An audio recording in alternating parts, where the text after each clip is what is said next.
right, welcome back, everybody, to episode 13 of the Beggars Canyon Boys, the greatest podcast in the whole galaxy. Certainly the greatest Star Wars podcast, one of the most cleverest and awesome ideas ever thought of to talk about Star Wars. We're back here, and as always, this is me, Jackson, and I'm joined by my wonderful malleable co-host, Ryan. Okay, well, let's not make me sound like an experiment, which I guess I am in a sense. No, I'm just messing around. I'm just having a little fun. How are you feeling today? How are we feeling about the content and I guess life? If you have anything you want to share, life, nothing I want to share with anyone who would listen to this. You included, okay? All right. Now, when it comes to the content that we're discussing today, interesting stuff. I'm looking forward to it. Comic book, and then Star Wars games with a little more meat to them, I guess. Previously. I guess. Today we're talking about the beginning of the Dark Horse line of Star Wars comics. Started in 1991. They held the license for a long time until 2012 when the Disney buyout happens, and they produce a lot of comic books, a lot of interesting stuff. But the first thing they put out is a 6-issue miniseries by Tom Veitch and illustrated by Cam Kennedy called Dark Empire. So we'll be talking about that, and then the 2 Star Wars video games that were released for the NES, Star Wars and Empire Strikes Back, actually developed by LucasArts, an in-house, development for the first time, published by JVC, but these are the first Star Wars games actually made by LucasArts. So that's something. And this is the first time we've also seen in one of the games them actually using like images of the actors too, right? I guess that's why. True. Maybe so. I mean, in the Famicom one, there was like Darth Vader's mask and stuff like that. But yeah, like actor likenesses, I think you might be right. I just thought that was funny. As you were like bringing it up, I was just in my head thinking of Obi-Wan Kenobi doing the Luke.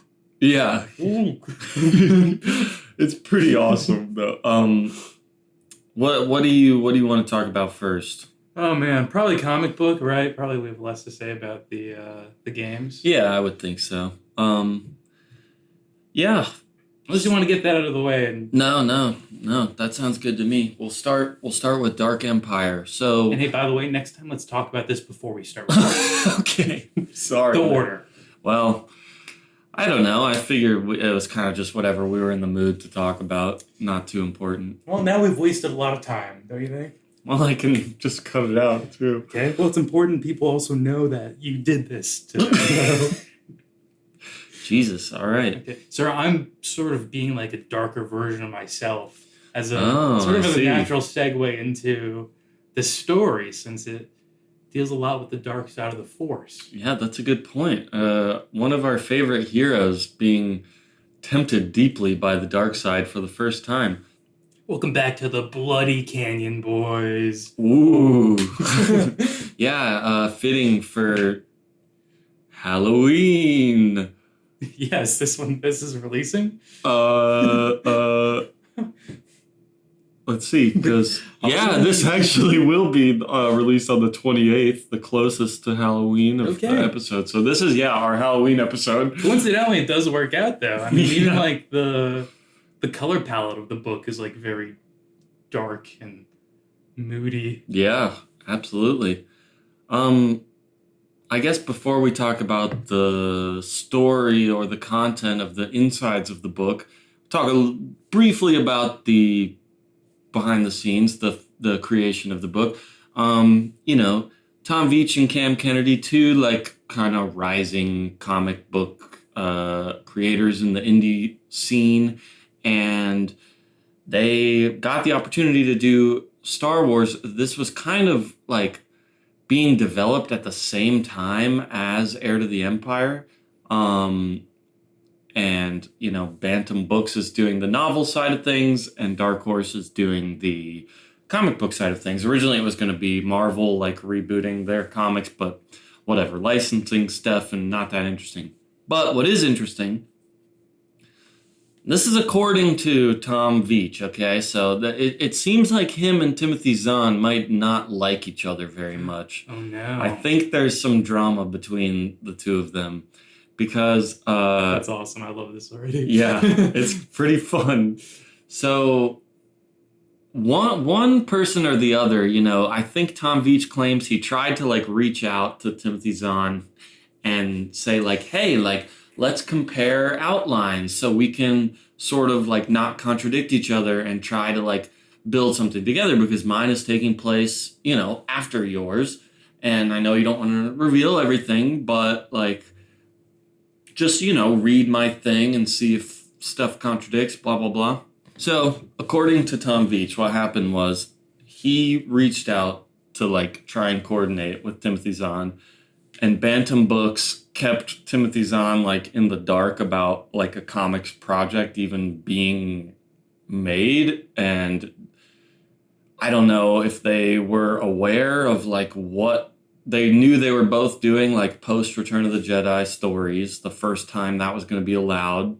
And then, like, whatever, somebody got the idea to have Timothy Zahn critique Tom Veitch's outline for this. And Timothy Zahn gave him a bunch of notes about this storyline. And Tom Veitch is all like, well, no. So they just kind of have disagreements about what Star Wars should be. And even in this interview I was reading, Tom Veitch is saying stuff like, I read Timothy Zahn's outline and I found it to be pretty boring and pedestrian. A lot of meandering and characters talking, not really capturing like the blockbuster excitement that like Star Wars is supposed to be. And so, I didn't really like what he had to offer. Wow, as like diplomatically catty as you can be. Yeah. But Timothy Zahn had many things. Veitch even said that, like, yeah, he kind of just created, like, copies of characters from the movies. Like, Thrawn is just, like, Grand Moff Tarkin. Sabayoth is just kind of like the Emperor mixed with Darth Vader. Talon Karrde is just Han Solo mixed with Lando. Like, so wow. He's being a little catty about it, but... And, I mean, I like Heir to the Empire a lot more than I like this, so... Well, I think the vast majority of people would agree with you on that. Yeah. I stand behind Zahn in this one. Yeah. Me too. Zahn was pretty critical of a lot of the concepts in this book that we can get into, but namely, like, the main controversial thing that most people would think of as like, whoa, is the resurrection of the Emperor. You know what? I don't hate it, actually, though. I feel like it's... Because I told you, I've accidentally stumbled upon the spoiler of, like... I know the meme of, like, somehow Emperor Palpatine has returned. I don't know the context of it or anything, but, like, I know that's a meme. Yeah. So, I don't know. I assume people don't like it, because that's the sense I get when I see it used. But I don't know. I in this context, I was like, this kind of works. I think it fully makes sense, like, personally, that I have really no problem with, because, like... Again, in this interview, he says, like, in Return of the Jedi, when the Emperor goes, like, hey, strike me down right now, and he's, like, laughing, like, kill me. It's like, okay, well, clearly he, doesn't necessarily fear death or whatever. And then also he's like, I kind of had it in my head that if the Emperor was willing to leave Coruscant to go out to the Death Star, like, that's the first time we see the Emperor. So theoretically, like, he's been... just keeping himself safe on the Imperial core world until Return of the Jedi, when he now feels like, I'm going to go out and be, like, cocky about it. He wouldn't do that unless he had, like, a plan to keep himself alive if he died doing that or something. I also think it's cool just in the sense that, like, it reminds me of, like, X-Men and the New Mutants and the Shadow King, where, like, has made the character not like an individual character in a sense, but more like an abstract idea of like the dark force energy, which is like really cool as like an enemy for someone like Luke to face. And it makes for interesting like a little Luke story in this comic too. I agree, and I think it's like effectively like gross and creepy in this, and is kind of treated like like a bad thing, an unnatural thing to do with the dark side and everything. But I guess let's break it down a little bit. So yeah, this is 6 issues, goes by really fast, but the main like story of this is that you know, Emperor Palpatine is back alive. Luke goes to like be his apprentice to essentially learn the ways of the dark side so that he can overcome them, as well as like act as a spy from within the system and take out the Empire from within. Uh, that's really that's really it. Yeah, Like, that's it. I mean, Leia's got some cool stuff in this too. She's yeah, like those are the two interesting things in this to me. Like Luke's stuff with the Emperor, and then really Leia's stuff that I also wish was like built upon even more. yeah. Because the little moments that it has though are like pretty cool Leia moments that we haven't seen too much of yet. I agree. I like when she is alone with the Emperor and he's trying to tempt her with the holocron and stuff, and then you have the ancient Jedi hologram who has a very stupid prophecy that they read out loud. Oh yeah. Well, I was literally thinking, I was like, okay, this is like I guess this is the next like story stuff that they're gonna want to be doing with like this whole franchise. But Yeah, yeah. But I like that old woman seeing Leia and being like, "Oh, you're a Jedi. I'm gonna give you a lightsaber." what a weird random character too. Yeah, Just, like for pop real. up. Also very I mean, I guess there's like some significance to the lightsaber, but also very funny because later on that lightsaber, like there's a cool Palpatine moment where he like with his mind vaporizes the Yeah, lightsaber yeah. like instantly. Just dissolves it in And I was like, space. oh nice, Leia's got her lightsaber. This is cool. Then Yeah, but she boom. gets another one at the end. Yeah, yeah. And the cover of the 6th issue with her with the lightsaber is super, super awesome. She looks Yeah, cool and stoic. she looks real. The covers in general for this are extremely solid. I Yeah. do love that last one of her with the lightsaber, and then underneath is like Luke and the Emperor kind of charging at each other, and then like the holocron in the middle. Yeah. I also really love the cover that's the clone, like the naked clone of the Emperor, like busting out of the tube. Oh, I yeah. think that's a really cool one too. He's got like the goo dripping all over him and stuff. That's nice. Um, but the I would say like a huge highlight of the book for me is the interior artwork. Cam Kennedy. I mean, and it also has to do with the coloring, which is like a very cool watercolor style. But the pencils are awesome. Like I love the designs. I love the character designs. I love the vehicles. Some of the new things like those giant Imperial guards, like those Sentinel guys with the big axes that like hold Han and Chewie and stuff. Those guys are really cool looking, I think. Some new ships that I guess aren't as good as real Star Wars ships, but they're okay. Yeah. Also, I feel like every Star Wars comic we've read has had one of these now, like a Death Star equivalent type thing. I forget what it was called in The this one. World Devastators. Yeah, World Devastator. Yeah. It's like, okay, they just, at some point, someone needs to just build like a World Devastator so they can just keep circumventing these somehow. For real. They're essentially big ships that are factories that like harvest metal and mechanical material and process it into new ships that it can spit out. Yeah, I can't tell if this is like just a core part of Star Wars now that we're going to continually see with like I don't know if every Star Wars threat is basically like there's a new giant machine that will destroy everything. I mean, they had the new idea of the Force Storm in this too, which is kind of cool. A lot of new Force stuff in this sort of popping up. An extension of the Force for sure. Yeah.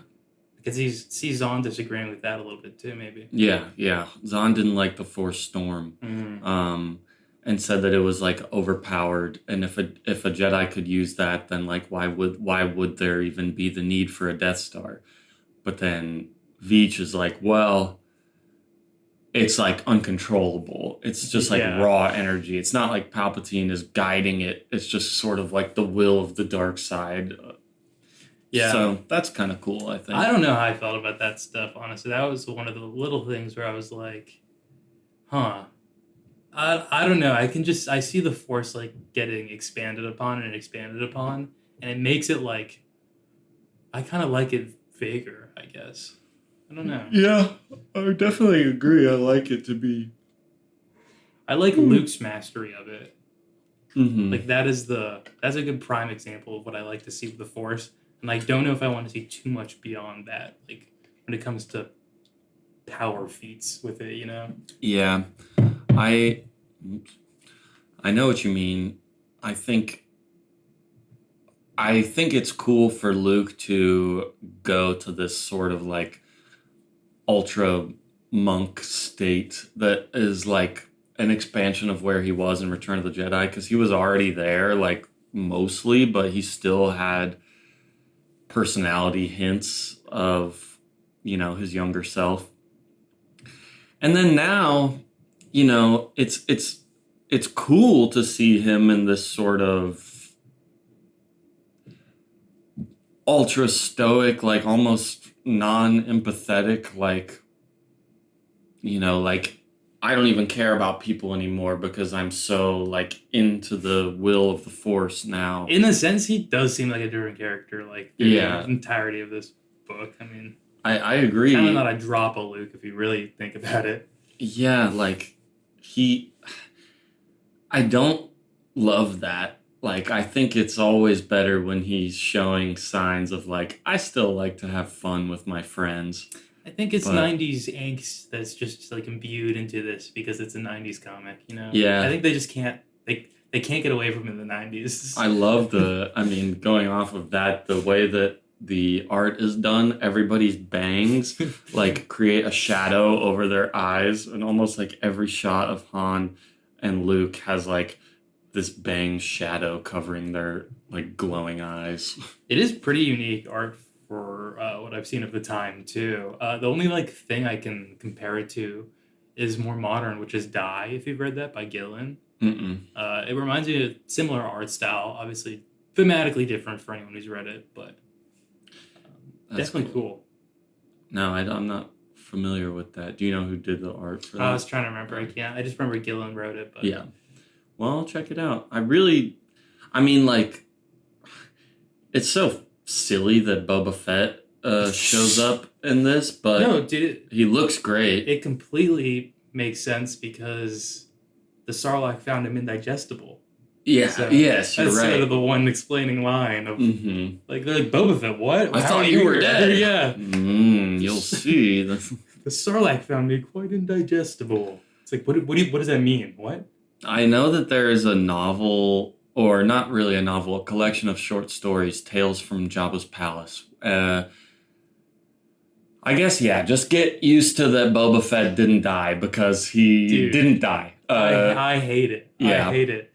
Literally, when Boba Fett showed up, I was like, oh, God, he's so useless in this comic, too. And he does nothing. I knew it immediately when he showed up. I was like, this is going to make me like Boba Fett less, because obviously he's not going to be able to accomplish his goal in this comic. So every time I kill Han Solo. Every time I see Boba Fett, he's failing. So he's not a good bounty hunter. He has like no credibility for me. He hardly ever does anything cool.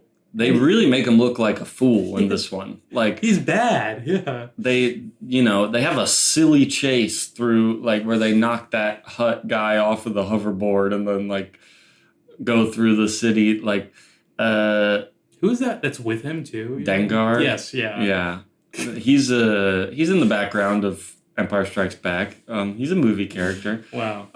But yeah, that guy, Dengar looks smarter than Boba Fett in this, because he's like, hey, you can't go past the planetary shield? Yes, I can. And then he can't. Yeah. And all that happens with Boba Fett is that he smashes his ship and like flies out into space. Like, is this satisfying for Boba Fett fans at all? Like, if you like, I don't know. Maybe he's got cooler stuff in the future again, but He has other cool stuff, but like I guess at the time, maybe if it had been many years and you were like, "Oh, it's Boba Fett," but I can't imagine that. Like, I could understand like initial excitement of like seeing him return, but then after seeing like what he actually does in this, it would be like, "Well, what the fuck?" Because you know it's a comic book. There's no more limitations on budget and visual effects and stuff. Like you could make Boba Fett be extremely badass if you wanted to. yeah, And also they introduce like plenty of new side characters in this that he could kill to like legitimize his threat. I mean, Han Solo's old girlfriend and like some of his old smuggler friends in this, like yeah. you could have him capture or kill one of those guys, and that would at least add some legitimacy to it. I've read the Dark Empire 2 and the Empire's End. Like I can't remember if maybe that does happen. Oh, there's a sequel to this comic? Yes. Okay, yes. I guess the ending is kind of like, there will be more. Yeah, Like, this the is Jedi Knights. like a little trilogy. Okay. And okay. I'm assuming, I genuinely can't remember because it's been a few years, but I'm assuming Boba Fett probably does come back because he left just spinning out into space. Yeah. Like Vader at the end of the first movie. Again. Not for real. Spin into a star and burn up. So this... I'm a Boba Fett hater now. Hey, I mean... I can understand... Other than him looking good with this artwork... It does look really cool, yeah. There's nothing great about him in this. There are some other comic books where I think he's really cool, though. That's literally of like everything... I didn't screenshot anything while my phone died while I was reading this, except that shot of Boba Fett, like, explaining that he's indigestible. Yeah. Because it looked so cool, but the line was so dumb that I was like, oh, man. Wow. Yeah. What a masterpiece of a shot here. How did they capture both these things? Yeah, seriously. Just making me be like, oh, man, the potential is so high, but no. Yeah, what else do we have in this one? There's like, I would say quite a good lightsaber fight at the very end of the whole thing. Some really nice action. And right at the very beginning, the introduction of Luke is really, really good, I think.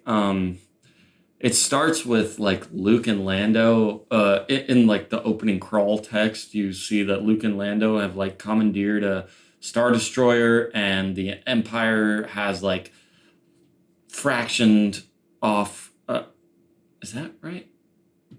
Like different splinter factions that are all kind of fighting against each other, and then they're on Coruscant, and the big Star Destroyer smashed down in the middle of Coruscant, and then Luke emerges from that and immediately like deflects a huge shot from an AT-AT with the lightsaber and sends it back. Yeah. And it's like, all right, like, I mean, he's being a badass. It's very Jabba's palace, Luke, like, type action, which is nice. Like, he just comes in and takes care of business. Yeah. Yeah.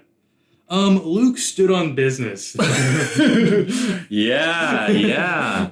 I like the sound of that. You know what doesn't work for me in these comics, though, I'm realizing? That does work in the book, weirdly enough, and because it works in the film very well, works in the book, doesn't work in the comics. I don't like reading like the spaceship battles in the comic form. Like I find like if it's film, I can like watch the spectacle. Obviously, it's like that's the perfect medium for it. When it comes to the book, I didn't have like the spectacle aspect of it, but because there was like character thought narration going on, there was like a logical aspect of it that was really interesting. Like, oh, they have to like do this to counterbalance this because this is going on outside. Everything is a technical thing. It's a puzzle we're putting together, and like I got to see it, so it's satisfying in that sense. Like I think the artwork of seeing the ships is cool, but like I think it's so hard on a comic page to do like dynamic action when it comes to like space battles. Yeah. To me, it hardly ever looks like interesting. It's just like a blend of the ships. I think I agree with you. Like, there's some interesting still images, but as far as like connective, like sequential storytelling of a battle, yeah. And maybe that's just. I mean, I agree that in other comics too, I haven't. I've seen that be a little disappointing, but like maybe it's just the strengths of the writer too, because I think Timothy Zahn is like super interested in like tactical military strategy and stuff like that. Yeah, and he was an engineer. Right? Yeah, yeah. So two Or things a coming from physicist, I think. there. Or yeah, maybe both. He was a double major. Yeah, yeah. And I don't think, Veitch is nearly as interested in that. And I'll be interested. I've never read these, but there's this Rogue Squadron comic book series that is going to be mostly about like Wedge Antilles' X-wing squadron, and maybe if that's like the focus of the book, that there will be a lot of intention put behind like making the ship battles be visually dynamic and stuff. So I don't know. I haven't read those, but Yeah, we could hold out hope for those to be cool. could be. Gonna say they're not particularly like a character and group of characters I'd want to read a story about. What the hell? You don't love Wedge Antilles, bro? No, he doesn't do it for me. No, he's pretty nothing so far. Yeah. I truly always just like forget he's there. Hey, he's in this comic. He's standing next to Lando quite a bit, Yeah, who also does absolutely nothing in this. Mm-hmm. Well, to be fair, also many of the main characters don't do that much in this. Han and Chewie don't do anything. I do. Han stands on Chewie's back at one point, I think. Yeah. I have to peer over something. I forget. They're trapped in like that prison, and then they think that. I do like that. There's like giant, like building-sized probe droids in this. Oh yeah, that's pretty cool. Mm-hmm. But his friends like blast him out. Some of the art is interesting because like it doesn't draw your attention to like the action that's happening, but if you focus on the details, you can kind of follow it. Like, I don't know if that's the best way to put it, but like the sequence where they get off the Millennium Falcon and then it's like, oh, my friends are still on there, and they start like firing on the platform and everything, and then they shoot a hole in the dome and escape out. Like, I thought that action sequence looked really nice, but the framing of the art, it's like, oh, you kind of just have to like do the focusing yourself instead of like the art actually focuses you on the important beats of the action. Yeah, like, which I don't know if I like that or not. Like, I think it was interesting. I'm not sure. Yeah. I also wonder if that has to do with like the coloring of it too. Like, it sort of adds a murkiness to it almost. Yeah. Yeah. Which is like nice in one aspect, but I guess when it comes to stuff like that, like following things, it can be a little difficult. It's also, this is a weird book color in the sense that like, I guess usually when you see like the watercolor type stuff, it's usually a lot brighter. And this is like, I don't know, I don't usually see like the dark green, blue, and purple like watercolor style. It's super. It makes an odd feeling. It's really muted, and like, yeah, many scenes, or like the full page will just be like blue overlay to like everything, and people's faces and everything. It's just like dark blue. Actually, weirdly enough, you know what it reminds me of? And I think you said you haven't seen it, but you should. It'd be interesting to hear what you think about it. I think it's like called THX something something, but George Lucas's like student film or whatever. Like this tonally reminds me of that a little bit. That's interesting. Not in like plot or anything, but just like the feeling of it. Well, yeah, I've been meaning to watch that, and that's interesting to hear because, yeah, I guess I could see that. Just very like bleak. Yeah, and I know that's like the advantage that a novel has over a comic book of like getting to spend more time with characters and get inside their heads more and stuff. And then a movie, like the acting can really help you connect with a character even if we don't have like too much dialogue from them. yeah, characterization is like really a backseat of this. Like you said, there's a little bit with Leia,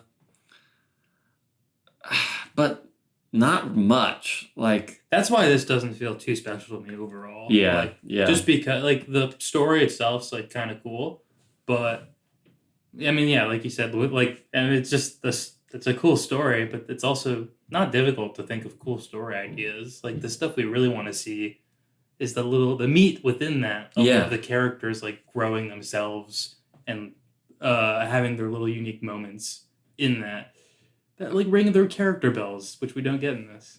Really, the only thing we had was like them discovering that Leia's pregnant again and is going to have a third child. Yeah, She's like, he's going to get our baby. And Han's like, what are you talking about? The twins are safe on New Alderaan. And then she's like, no, a new one. yeah. Okay. So Leia's in full mom mode, just keeps becoming a mom. And doesn't Palpatine also like threaten? Like, yeah, I can hop into anyone. I can hop into the baby. Yeah, yeah. Ooh. Which is cool. He was kind of saying that, like, he's going to keep Leia trapped there, have them be like his servants, and then he'll put his mind into the baby once it's grown up enough and stuff. Yeah, it's nice when he threatens it with Luke too. Basically, in the beginning, when he's like, "You can like kill me, but what if I go into you next? Like, you never know." I'm like, Yeah. ugh. It True. it makes him I like him more as a like. I wish he was more and more an abstract threat, like moving forward. You know. Yeah. I I do think you bring up a good point, though. He kind of does, like, really just represent the ethereal, like, essence of the dark side in this. Yeah. Like, it's just there's nothing beyond him other than just like pure like evil force and temptation into like evilness. Yeah. And I think it's interesting for Luke to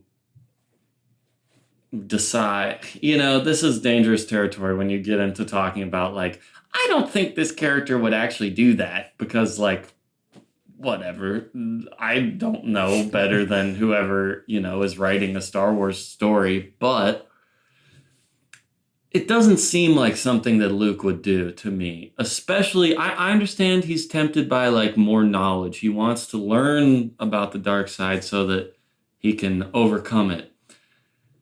But his actual plan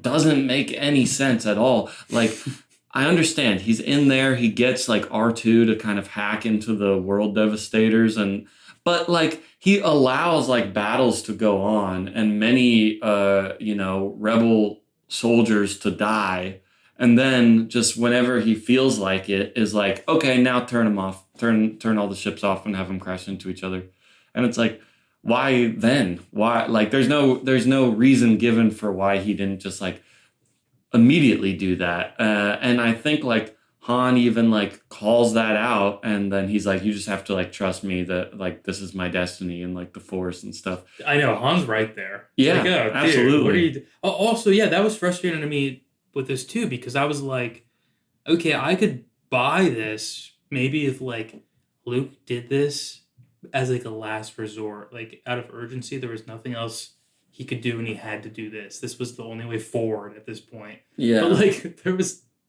I feel like Luke didn't have to do it. He just like, wanted to. I know. And as he's even rolling up there, there's like illusions of like, oh, Luke's gonna like, he's being forced to do this. There's gonna be no other choice, because even like the aliens are there, like they're almost laughing. I think they are laughing at him. They're like, oh, he thinks he's doing this of his own free will. He's going to Emperor Palpatine.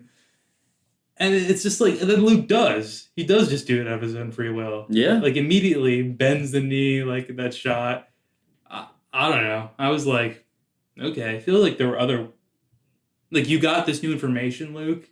You could have like taken a beat, thought about it, like strategized differently. I agree. I mean, I feel like all of the actual beats of the story are fine, but they're not justified well, and I don't really understand why things are happening. Like I said, I think it's cool. But yeah. If you put it under the microscope a little too long, it just doesn't make sense. But yeah, I like the concepts in this. I like the I like the Emperor's clones and stuff.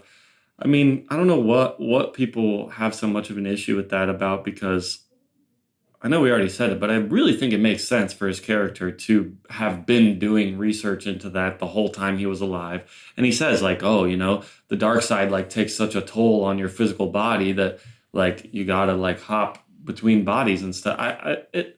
Yeah. It seems like a very like uh in line with what the dark side would be able to do. We also know clones exist in the Star Wars universe. Exactly. We know about the Clone Wars. I mean, we don't know. I guess at this point, like, no one's concretely said what it is really, or like No, what it was about. But like the concept is there. Yeah. So I think it's like it's good fertile ground for writers to grow new ideas off of. I agree. Yeah, we'll see how that's taken in future media. But it's gonna be fun, like in a year when I have consumed a lot more. If I go back and I listen to these things, just like because I mean, I at some point I guess I will see in a movie Palpatine return, and then I will have this to compare it to. Yeah. I mean, this is what they are taking that inspiration from in that movie where that happens. Oh, is it an adaptation of this? No. But they, the future movies, they kind of like take ideas from stuff. Okay, and that's a Disney film? Yeah. So Disney, okay, I got it. So they bought the rights, made this stuff like non-canon, but still like picked apart. Yeah, they're like, we're going to delete it, but the stuff that we like, we'll just kind of pull into it. Okay, hey, I guess your toy, you bought it. You can play with it how you want. They bought it for like $1 billion, so I guess they can do whatever. I wouldn't have paid that much. No, not a chance. I don't have that kind of money, man. Yeah, I do, but I wouldn't have paid that much. Okay. Well, wait till we're in 2012 and then see what your wallet's saying to you. Okay. Yeah, there's an interesting thing about like apparently Tom Veitch originally wanted to have like Darth Vader in this, not actually Darth Vader, but someone else wearing like the Darth Vader costume to be like, oh, that's just kind of like the Emperor, is using someone as a symbol and blah, blah, blah. And, and Lucasfilm like denied that and was like, you can't use Darth Vader again. He can't come back. And he's like, okay, well, how about the Emperor? And according to them at the time, George Lucas was like, yes, that would make sense. The Emperor probably would try and figure out how to do something like this. The cloud of energy we saw at the end of Return of the Jedi when he dies sort of implies that like his spirit is lurking out there in space. Yeah. But then in a much later interview, George Lucas said that like he really doesn't like that idea and, wishes that it hadn't happened and stuff. So I don't know. Mm-hmm. But George Lucas loves the art in this book. He like used it as like auction prizes at charity events and stuff. And he's a big fan of big splash pages from this and That's stuff. Cool. That's got to be flattering for them. Yeah. And Dark Horse, their first Star Wars project. Yeah, absolutely. Kind of an endorsement from George Lucas there. Definitely. And I guess going off of that for Dark Horse, I think it's a really big step in licensed comic books based off of movies and stuff. Mm-hmm. I mean, obviously you know what that means, but Dark Horse before this had done like Alien versus Predator thing, and that was their only like licensed thing they had done before this. And that was pretty successful. And then they did this and it was very successful, and they put like a lot more resources and time to it than most like movie related things. More resources and time than Marvel was ever putting into doing Star Wars comics. Yeah. That's clear. Yeah. And it was really successful and paid off. So it sort of changed publishers' outlooks on the potential for movie-based comic books and created a bit of a boom for that. Man, can you think of another like movie-based comic book though that is sort of like adjacent to this, even though? I mean, not really, but also like what's like a movie that's as successful as the like. I would say there are Transformers comics that Sure. have become very successful. It's a little different though too, even. Yeah. But I mean, just like not a perfect example, but like Jurassic Park, obviously not like as big as much a franchise as Star Wars. Although I guess now it's like kind of It getting likes there. to think that it is. Yeah. Yeah. And I'm not saying it would even be a good idea, but I could have foreseen a past where like someone was like, let's try to invest in like a like spin-off comic for Jurassic Park. Like, Mhm. but there's nothing like that I can think of that was like at all successful at all. I think But I can think of franchises it could have been done to. And I know there's franchises that have like at least like 4 issue comics, like limited runs, you know, that just like shows a little story. Usually like an adaptation from whatever it's from, but I know Doctor Who has a ton of pretty successful comic books. hmm, Sonic the Hedgehog has like a huge backlog of comic books that people like.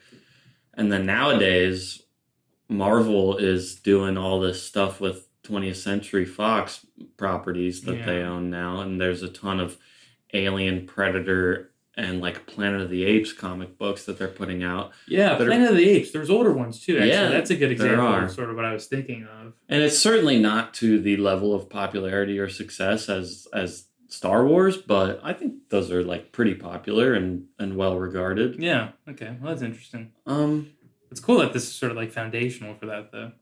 yeah, at least according to the Dark Horse website. Yeah. I mean, I'm sure they would want to take credit for that, and I'm giving it to them. Hey, I mean, it's Star Wars, so big enough to like make an impact. Absolutely, yeah. So I believe that it would have an impact. Yeah.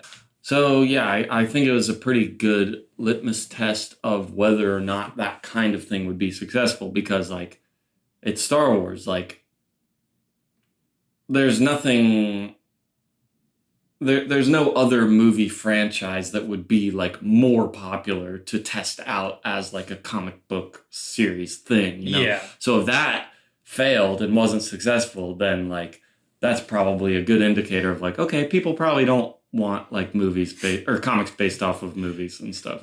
Yeah. Uh, but yeah, but Heir to the Empire was way more successful and more popular than this. So With good reason. yeah, I think so too. And that's sort of more the direction they went. They kind of, put them both out there at the same time to see what people would respond to. They like kind of Timothy Zahn's version of stuff better, so they're like, all right, we'll kind of not like we're going to fully ignore this stuff, but that will be what we more like try to lock into that tone and that universe for stuff going forward. Yeah.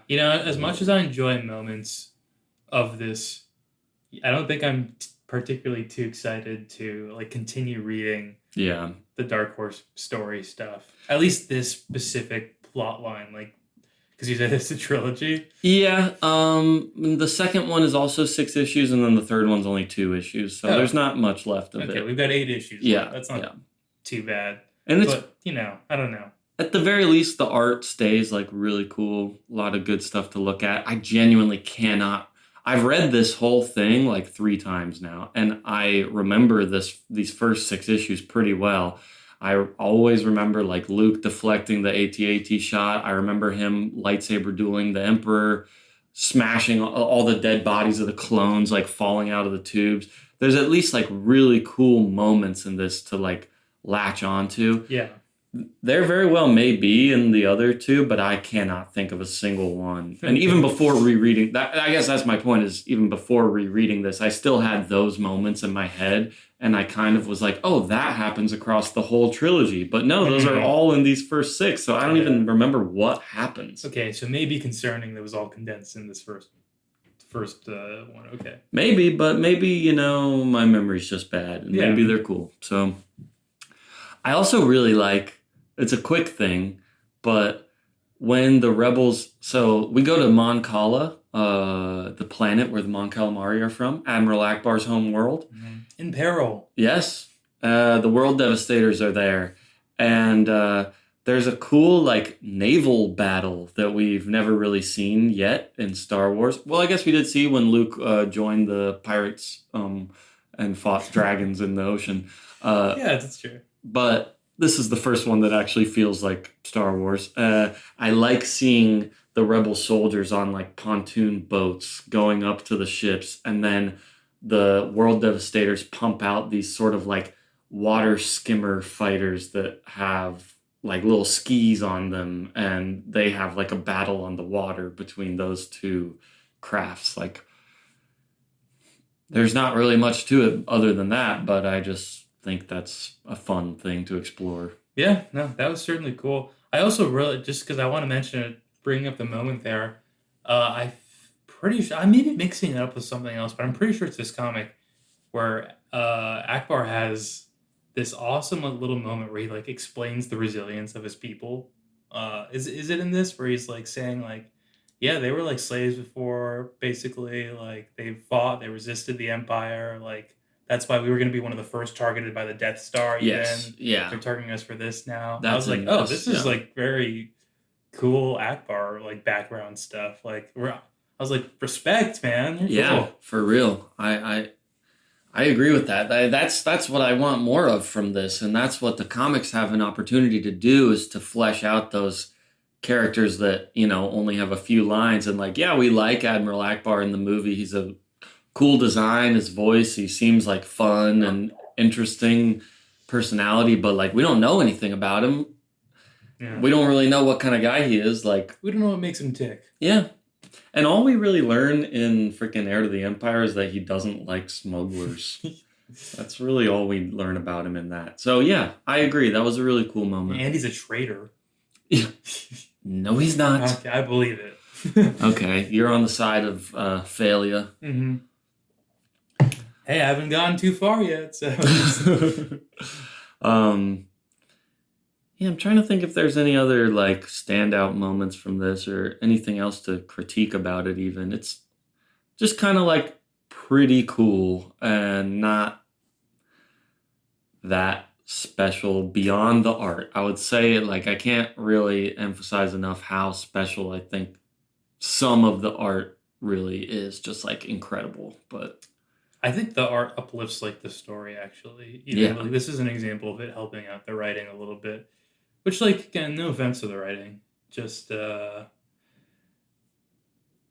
that good, I guess. I don't know. no, it's not terrible, but it's not that special. The story is cool, the dialogue is Kind of be a little nice to him and give him some credit, but I couldn't think of a way to say that nicely. But it's not terrible. He has creative ideas, I Yeah, think. yeah. I mean, concepts, I think, which is a big deal for something like Star Wars. Yeah. It sounds. I feel like they fit in too. Yeah, I agree. I don't mean that to sound derivative or anything, because like, oh well, conceptually it's great, but the execution isn't that good, which I think is true in the writing. However, bringing new concepts at this sort of early stage of other people having their hands in the Star Wars ideas pie, like, good job with that. A lot of stuff for other people to play with, I guess. Yeah. It's very additive to the universe. And to add on to that again, like the success to me is that it fits in with the Star Wars universe, because we've seen examples of things where it's like, what? This doesn't feel Star Wars at all. Yeah. Like we've seen that misstep multiple times, like as we've been watching or reading things.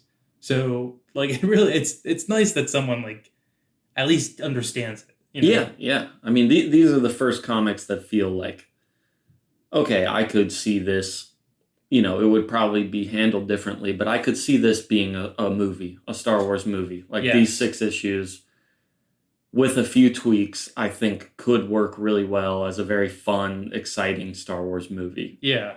You don't want to see Jax in a movie or like Hedgie the Hedgehog. No.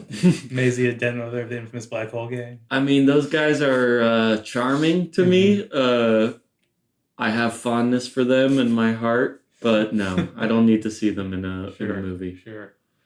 I would like to see a live action version of those Imperial Sentinel giant guys, though. I mean, those guys are freaking awesome. Well, you can hope for that, and I can hope for Amazia.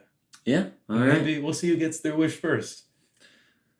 Well, I do know who gets their wishes and who doesn't. Yeah. I mean, I haven't read every Star Wars everything, but I think I've seen every live action and animated Star Wars thing except for Ahsoka show. I think. Okay. Now that we've watched these Ewok movies. Oh, yeah. Oh, filling in some gaps. Yeah. Okay. Well, okay. I haven't watched all the Droids and Ewoks cartoons, episodes, but yeah. Okay. Anyway, that's not important. I'm not trying to, dude, justify you my got some legitimacy. Star Wars cred, don't you? No. Yeah. I only am saying that as in to say, like, I can't say, like, I hope we see this later because, like, Yes. I know whether we do or Sure, don't see sure. it later. See, this is the fatal flaw of the podcast. You and I cannot relate to the franchise on that level, you know? Yeah. As I get more and more acquainted with it, we unlock new conversational territory within it, what we can discuss. But you know, there is the point that I have ideas and stuff and predictions about the future of it that I can't hear yours out, you know, Yeah. because you've seen it. I guess, there is always the potential of, like, future Star Wars stuff that hasn't come out yet. Obviously, I don't know what would be in that, but, there's, what, 8 movies, now of stuff. Okay.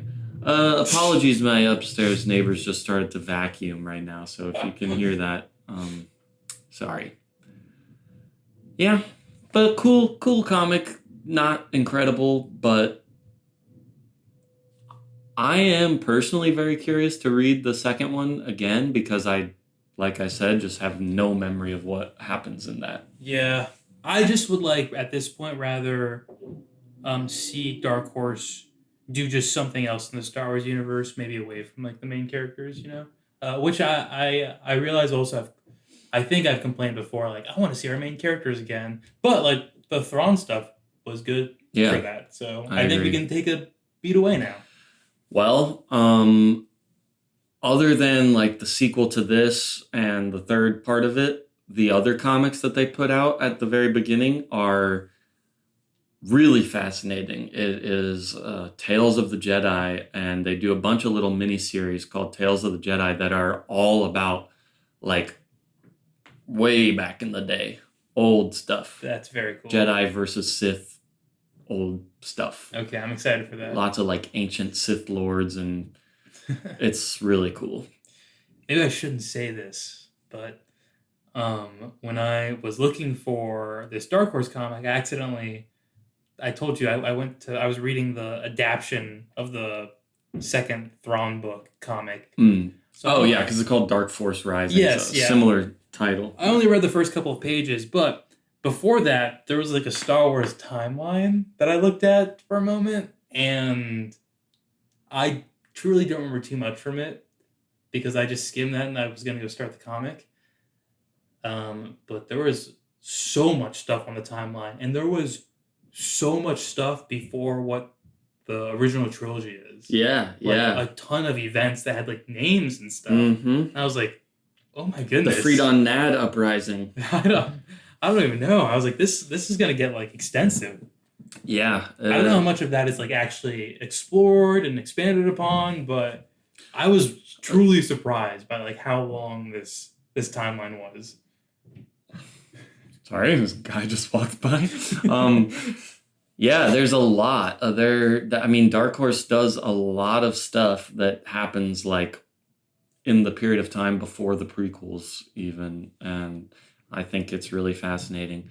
They do a lot where they go away from the main characters, and it's pretty cool to see, like, little one-off stories and also see stuff that builds and turns into longer connected sagas and things too. So they build a pretty interesting little universe that'll tie in with video games and books and things as well. I mean, they try to homogenize those things so that they all work together All right. Varying degrees of success, but I think it's cool that they even try to do that in the first place. So, yeah. Wanna move on to the video games? I do. Okay. So, like we said at the beginning, we are going to talk about the 2 Star Wars games that were released for the NES, Star Wars and The Empire Strikes Back. They also had like Game Boy ports that are just worse versions of the same game. So, not really going to talk about that. But yeah, I guess let's start with the first one, Star Wars. This is one I've played before in the past a little bit, and I tried to play it again. I didn't get too far into it before. It's very I was difficult. like, fuck this. It's hard. It's really hard. Yeah. I also didn't. I didn't get very. The other one was also super difficult, but I at least got a little further than I watched video of it. The whole rest of the playthrough. This one though, I spent 30 minutes trying to get past the initial green slime dropping in the cave. Yeah, because the splash of the slime still hurts you. Yeah. Don't you remember the green slime from the first Star Wars Yeah, movie? yeah. Well, there's a lot of Luke exploring caves and stuff. Yeah. And I also love the music when you're in the land speeder. It's like That was fun to ride around on a land speeder. Yeah, yeah. I don't know exactly where I was supposed to go. It didn't give you good directions, but I think it's kind of like a little open-ended where you can do things out of order, but then if you go to this cave and there's an enemy you can't pass, then you got to go get the lightsaber from Obi-Wan before you get through this area and stuff. Well, yeah, from what I played of it, it seemed just like going from cave to cave shooting the bats or whatever. Yeah, yeah. It's not great. It feels okay to control. The running and jumping feels all right. I would say you're playing on your keyboard. Yeah, yeah. Okay, yeah.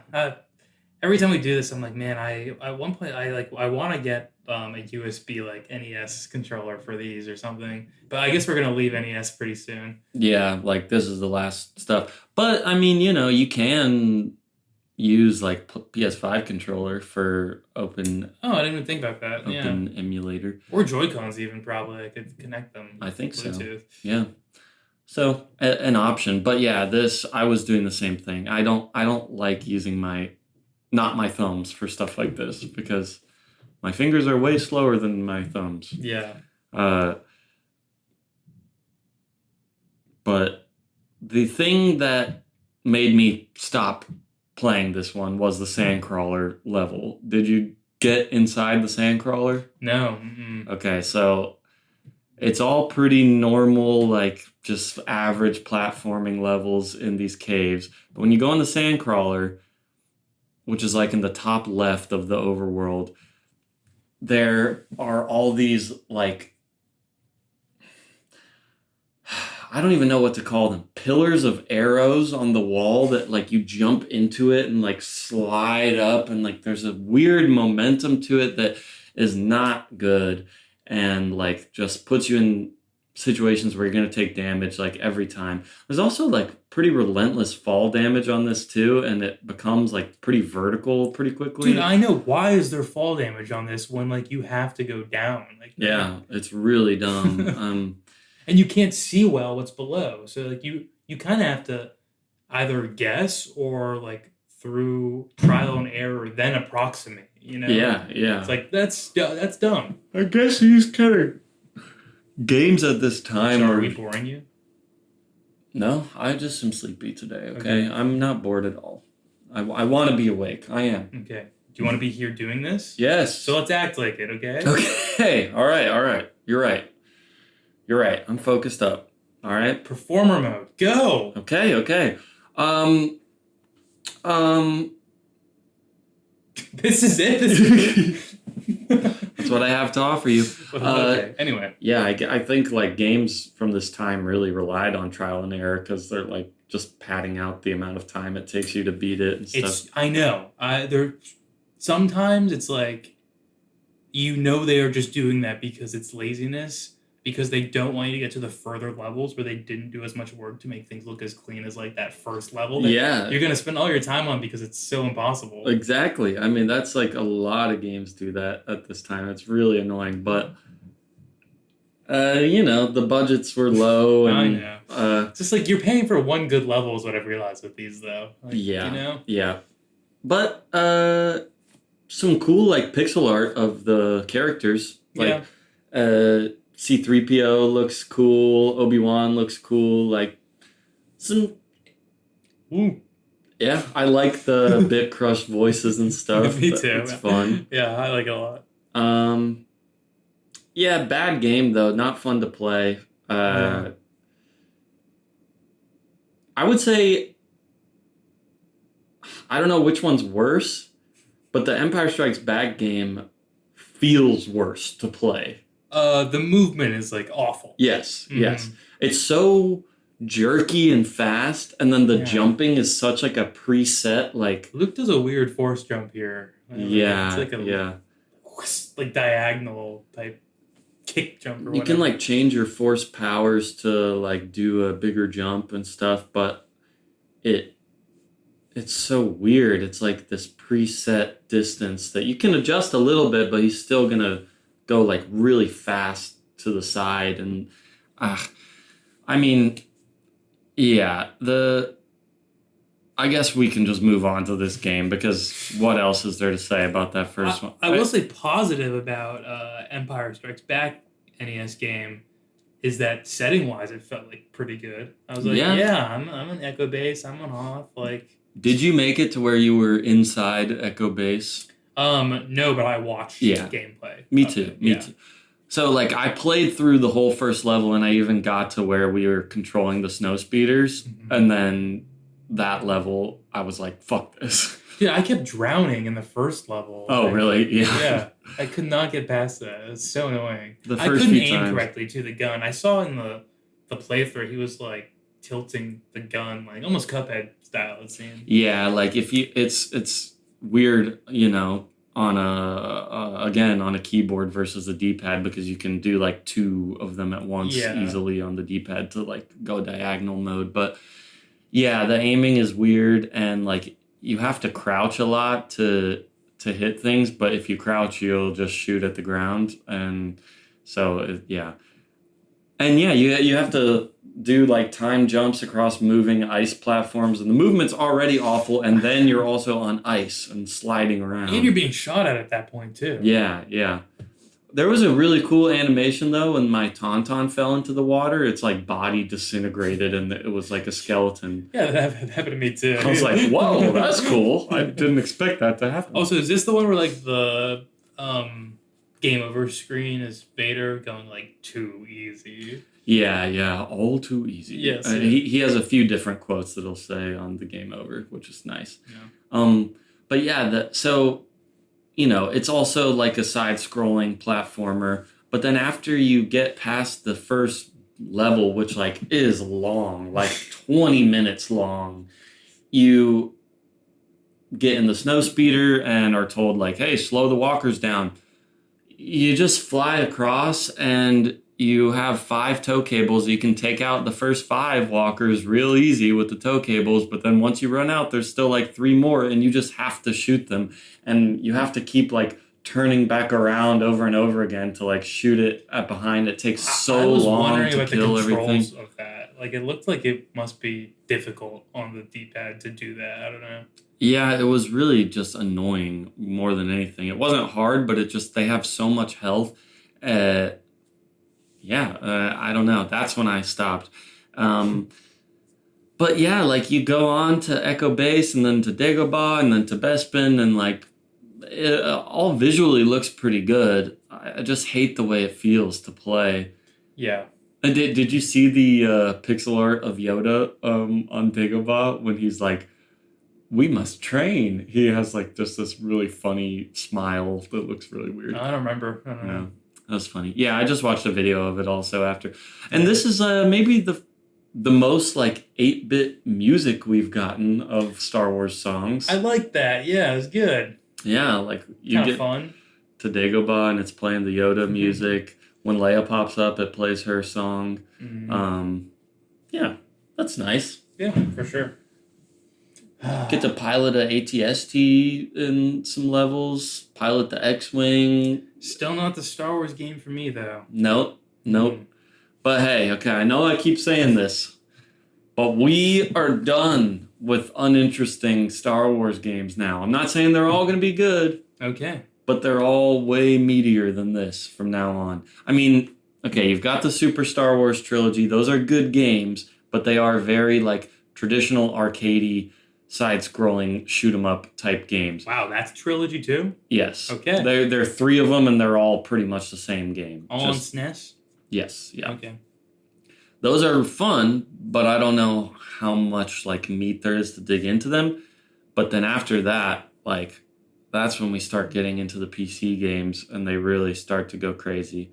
And dude, I know there's I think we've talked about it briefly before too. I know there's an MMO that I'm like so excited to like take a look at. Yeah, I don't know if it's active. Maybe it's not active anymore. There's one that's still active. There's an older one that's not anymore. Okay, but I think that'd be super fun to check out. Yeah, I mean, it's the perfect universe for an MMO. Yeah. Like, and then this can just be like an MMO podcast for that whatever that game is. Yeah, you know? yeah.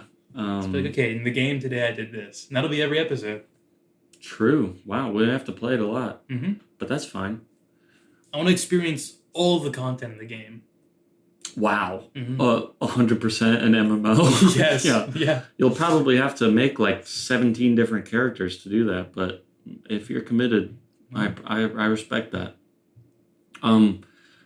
Yeah, I mean, coming up, we'll have like the X-Wing and TIE Fighter games, which are the first kind of full-on, like, you know, intended to be played with like a flight simulator joystick type of action. And then we'll have Dark Forces, which is like a Doom-esque first-person shooter. Okay. Really fun. And then we're rolling from there. I mean, there's a bunch of stuff that'll start coming out, but like the Jedi Academy games, Shadows of the Empire, the Rogue Squadron games. I mean, we got lots of good stuff coming up. I'm sick of it. All right. Yeah, no more. Well, we're just getting to the good stuff, so. Pass. Okay, all right. I think I'm going to stop here. That's your choice. Again, I do think it'd be fun to stop here and never watch another Star Wars movie. Hey, I mean, if that's what you want to do, we can do that. We can be done forever. Okay. All right. So, you heard it here. This is where it ends. Well, goodbye, guys. But before we sign off for the final episode, I would like to, briefly do a little bit of talking about what was old Georgie Porgy up to during this time, his hiatus from directing. Sure, I'll tell you what. If this is interesting enough, I'll stay on. Okay. I'll do more episodes. The pressure's on. 100 more if this is interesting enough. And I won't quit until 100 at least. Okay. 100 more. 113. 113. Okay. All right. So it's actually really interesting. It's. I'm sure it is, actually. It's pretty interesting. He, during the making of Return of the Jedi, his wife, Marsha Lucas, his first wife, who was the editor for Star Wars and also for Return of the Jedi, and what many people say, she is sort of like the creative heart behind Star Wars. She, George Lucas had all the big ideas, and she helped him focus it into a human character-focused story. That's what people say, Okay. Whatever the amount of influence she had, specifically, I don't know, but she did have a big influence over it. Behind every great man. Hey, and I mean, a lot of times they say Star Wars came together in the edit. The first movie, was a complete fucking mess until it was edited into something manageable. You think of the imagery of it, and I could see that. Yeah. And so many VFX shots are filmed completely separately without actors and just miniatures, and making that all work together with the music and everything. Like, pretty big accomplishment. So they are really strained, their relationship at this time. And they have an adopted daughter, and she, is saying that she thinks their marriage is failing because he's just such a workaholic and is spending all his energy on Star Wars and the business of Lucasfilm and everything, and not paying enough attention to his family. That's what people say she says. So anyway, she wants a divorce. George Lucas is like, for my sanity and for publicity, can we just wait until Return of the Jedi is over and then we get a divorce? So they did. They divorced pretty shortly after Return of the Jedi comes out, and I think she gets like $50 million in the settlement of the divorce. Nice. And this really is a pretty big blow to George Lucas financially. I mean, Return of the Jedi and the toys that came with that made a lot of money, but then after that, Lucasfilm was not just like a blank check cash flow machine anymore. I mean, Indiana Jones movies are very successful as well, but yeah, they're no more Ewok movies. No. Yeah. I mean, they're not just able to do whatever they want anymore. And George Lucas feels exhausted from Star Wars and feels like he doesn't have direction in him, and he has sort of unofficially canceled making more Star Wars movies at this point. What he does do is focus a lot on businesses. He acts as a producer on many things that Lucasfilm will produce. Mainly the Indiana Jones things is the biggest thing, but also the movie Willow. You know that movie? You've mentioned it before, but I've not seen it.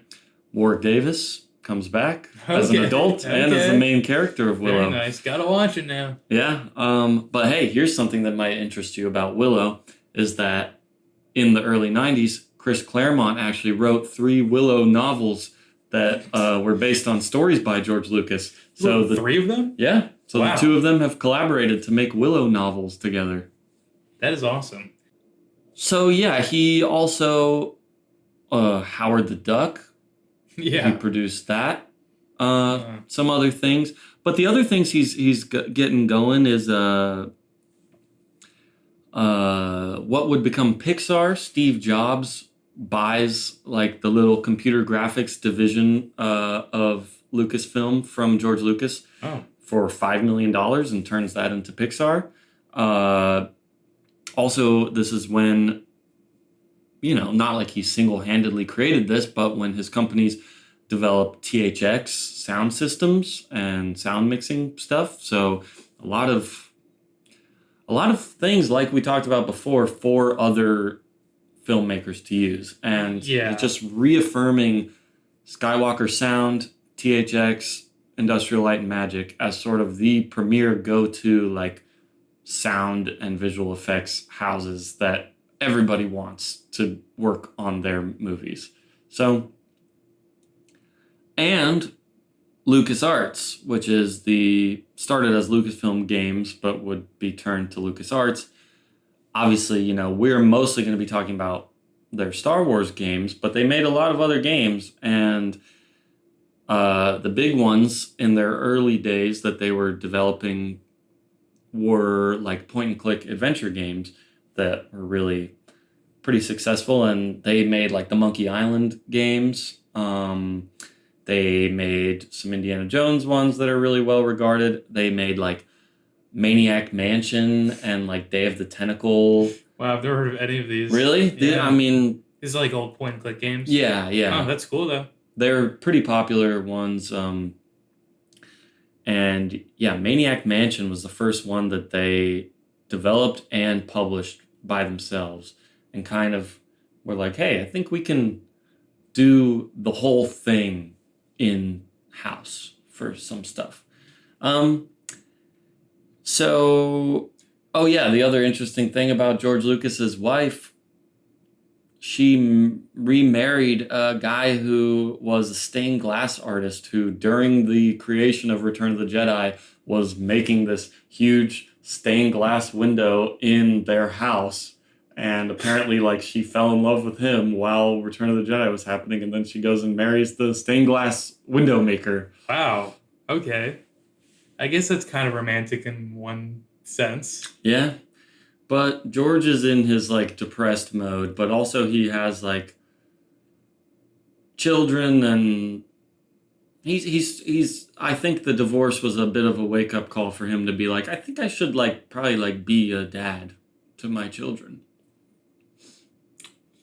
I don't know. I'm kind of guessing at a lot of that based on, like, I do know some facts about it. Obviously, I don't know what their personal lives were actually like, but He kind of sounds like, I mean, maybe the workaholic aspect of it is bad, but in one sense, I'm like, it sounds like he's very intelligent, though, in the sense that he's investing in a lot of, like, film technology stuff and, like, trying to help all that grow so he can be, like, a foundational part of it, which is, like, really, it's a good long-term thinking plan for him to, like, enact.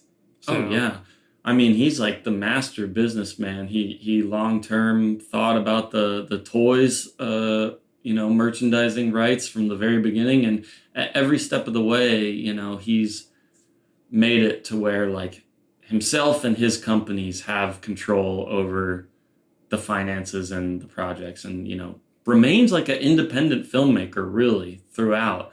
He left the Screenwriters Guild before Return of the Jedi came out and stayed independent after that. Like, I don't know. He's kind of a bit of a maverick, if you will. But yeah, also, he's very interested in the development of CGI and the continuing. I mean, I think that's why he's so interested will that play a role in the prequels? Video games. I don't know. I really don't know. Will that play a role in the prequels? I'm not sure. It might or it might not. But I think that's where his interest in, stuff like Pixar and video games come from. Yeah. That's what I got about what he's up to, really. Interesting enough to stay on for 100 episodes. It was pretty interesting. So Steve Jobs started Pixar, basically? Yeah. I mean, from George Lucas. But I think so, yeah. I never knew that. That's kind of the most interesting takeaway. But hey, the rest of the stuff was good too. Howard the Duck, dude? Yeah. No, I think George Lucas, like, cared a lot about Howard the Duck and tried to make that a big thing. But I mean, like, hit or miss. I mean, I haven't seen that movie. I think it's a miss, though, probably, is what I'd guess. It's pretty bad, yeah. But to me, when we're thinking about, like, George Lucas and what he's doing, what he's done, I kind of still got to respect it. I mean, he's trying to just sort of experiment in the film world. Like, Howard the Duck probably there was other technical reasons he was probably interested in doing that film too. I don't know. Yeah, I mean, maybe, the attempt of, like, the main character is like a animatronic / puppet, depending on what scenes and stuff. Like, obviously he's interested in that kind of stuff on a film technology level and everything. So I don't know, but yeah, we're around 93 is when he kind of announced, like, I am going to make the prequels. I'm starting to write them, and I will do this because technology is now at the point where I think I could make them the way I want to. And so we're going to see him first release the special editions of the original trilogy with some updates. Oh, okay. And then the prequels. I forgot those come first. Yeah. Wow. Yeah. Okay, that'll be exciting. Those will be interesting to talk about, I think.